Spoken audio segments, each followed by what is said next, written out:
എല്ലാവർക്കും പുതിയ ഒരു വീഡിയോയിലേക്ക് സ്വാഗതം. ഞാനിന്ന് പറിച്ചെടുത്ത രാമച്ചാണിത്. നമുക്കതൊന്ന് കാണാം.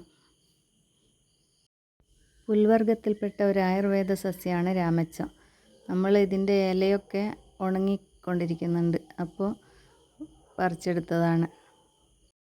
മണ്ണിൽ നിന്ന് പറിച്ചെടുത്ത് ഞാനൊരു 2-3 വെള്ളത്തിൽ കഴുകിയതിന് ശേഷം വേറൊരു ബക്കറ്റിലിട്ട് കഴുകുന്നതായത്. ഇപ്പോൾ ഇനി വേരൊക്കെ മുറിച്ചെടുത്തതിന് ശേഷം, വേരാണ് നമ്മൾ വെള്ളം തിളപ്പിക്കാൻ വേണ്ടി ഞങ്ങൾ സ്ഥിരമായിട്ട് ഇതിൻ്റെ വേരാണ് ഉപയോഗിക്കുന്നത്. രാമച്ചത്തിന് വളത്തിൻ്റെ ഒന്നും ആവശ്യമില്ല. മണലും മണ്ണും ചാണകപ്പൊടിയും ചേർത്ത് നട്ട് കഴിഞ്ഞാൽ പിന്നെ വേറെ വളമൊന്നും കൊടുക്കേണ്ടതില്ല. 8-9 മാസത്തിന് ശേഷം നമുക്ക് വിളവെടുക്കാവുന്നതാണ്. ഇവിടെ കുടിക്കുന്ന വെള്ളം തിളപ്പിക്കാൻ ഞാൻ ഇത് തന്നെയാണ് സ്ഥിരമായിട്ട് ഉപയോഗിക്കുന്നത്. പുറത്തു നിന്ന് വാങ്ങാറില്ല.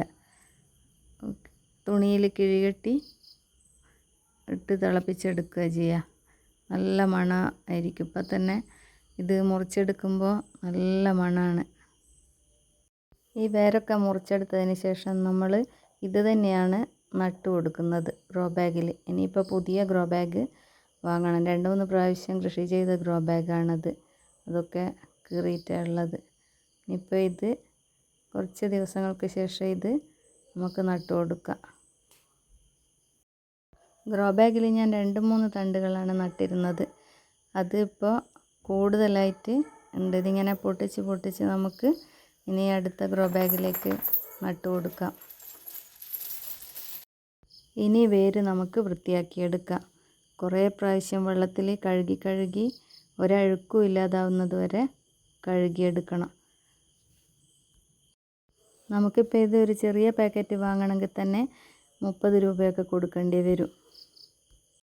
ഇത് നമുക്കൊരു 5 ഗ്രോ ബാഗ് കൃഷി ചെയ്താൽ തന്നെ നമുക്ക് ഒരു വർഷം മുഴുവൻ ഉപയോഗിക്കേണ്ടത് ഇതിൽ നിന്ന് കിട്ടുന്നുണ്ട്. ഈ ചൂടുകാലത്ത് നമുക്ക് എത്ര വെള്ളം കുടിച്ചാലും മതിയാവില്ല. അപ്പോൾ ഈ രാമച്ച ഇട്ട് തിളപ്പിച്ച വെള്ളം ശരീരത്തിൻ്റെ ക്ഷീണം അകറ്റാനും തണുപ്പ് നൽകാനും എല്ലാം സഹായിക്കും. അപ്പോൾ ഇത് 3-4 ദിവസത്തെ പ്രോസസ്സിലൂടെയാണ് ഞാനിത് ഇങ്ങനെ ആക്കിയെടുത്തത്. എൻ്റെ വീഡിയോ ഇഷ്ടമായിട്ടുണ്ടെങ്കിൽ ചാനൽ ഒന്ന് സബ്സ്ക്രൈബ് ചെയ്യണേ.